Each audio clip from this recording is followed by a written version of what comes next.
This is breaking news. Britain's Got Talent winners now, soap fame, cancer recovery, and a tragic death. With this year's Britain's Got Talent contest now well underway, The Mirror takes a look at what previous winners are up to now, from Emmerdale appearances to terrifying cancer scares. Britain's Got Talent's winners have suffered some major blows over the years. From dancing dogs to mind-blowing magicians, the long-running talent show, which is now in its 17th season, celebrates all things weird and wonderful, with plenty of laughs and emotional moments along the way. There's also a £250,000 prize on the table, plus the chance to perform at the Royal Variety Performance. For a number of lucky winners, Britain's Got Talent has changed their once ordinary lives beyond measure, offering opportunities they could have only dreamed of before stepping onto that famous stage. As talented newcomers face the judging panel once more, The Mirror takes a look at what previous Britain's Got Talent champs are up to nowadays. Former Carphone Warehouse manager Paul Potts received a standing ovation following his 2007 audition, which saw him give a formidable rendition of Giacomo Puccini's Nessun Dorma. Paul's powerful vocals won over judges and viewers at home alike, and his career is still going strong. As per the now 53-year-old Tanner's website, Paul remains constantly on tour and has now performed more than 1,000 times across 45 countries. Following his triumphant BGT win, the once shy retail worker has released a further 6 studio albums, including a greatest hits collection in 2013. Bristol-born Paul's extraordinary rise to fame was dramatized in the 2013 biopic One Chance, starring James Corden. The 2008 winner, George Sampson, gave one of the most memorable semi-final performances in BGT history, with his crowd-wowing arrangement of Mint Royale's Singin' in the Rain remix,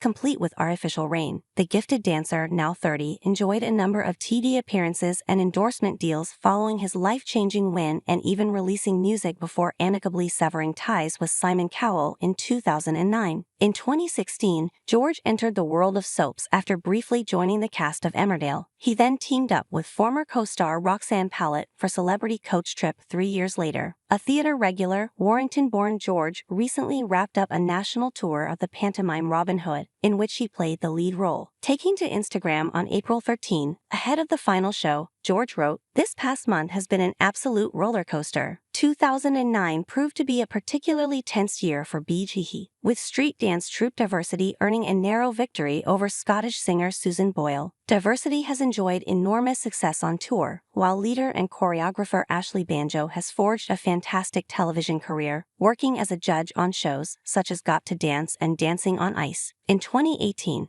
Ashley made a welcome return to Britain's Got Talent with the youth dance troupe Diversity Juniors, a junior version of the original group. Gymnastics troupe Spelbound impressed judges from the get-go with their unique performance to the song O Fortuna, based on a 13th century poem. Following their 2010 victory, Spelbound went on to perform 2 memorable routines at the closing ceremony of the 2012 Olympics, held at London's Wembley Arena, giving gymnastic interpretations of the Beatles' A Day in the Life and the Kinks' Waterloo Sunset. 2011 champion Jai McDowell shocked many viewers after beating bookies' favourite Ronan Park in the final with his rendition of Josh Groban's To Where You Are, blasted as monotone by Simon Cowell at the time. Jai, now 37, was initially snapped up by Cowell's Psycho music label, only to be dropped 1 year later due to poor album sales. Despite a rocky start to his music career, Ayrshire-born Jai, who is now a member of vocal group G4, has expressed gratitude for his roller coaster BGT journey. Opening up during a 2022 interview with the Herald, Jai reflected, "Ultimately, it was great for me. I probably wouldn't be doing what I'm doing now. I loved the process of the show and had a great experience. There was a bumpy road afterward and the way the career trajectory went, but in a way I learned a lot. I went from being a wee boy from Tarbolton to being on the TV, and it was a steep learning curve. It's a hard-knock business, and a lot of people have left the industry." In the same interview, Jai spoke about going back to his old job as a care worker during the pandemic after the panto he was in was cancelled. Jai added, "It was great actually and gave me a different perspective on what I have. I did it for 6 months and it gave me a purpose." Few could fail to be charmed by Ashleigh Butler and her talented canine companion Pudsey, who became the very first dog trick act to win the competition in 2012.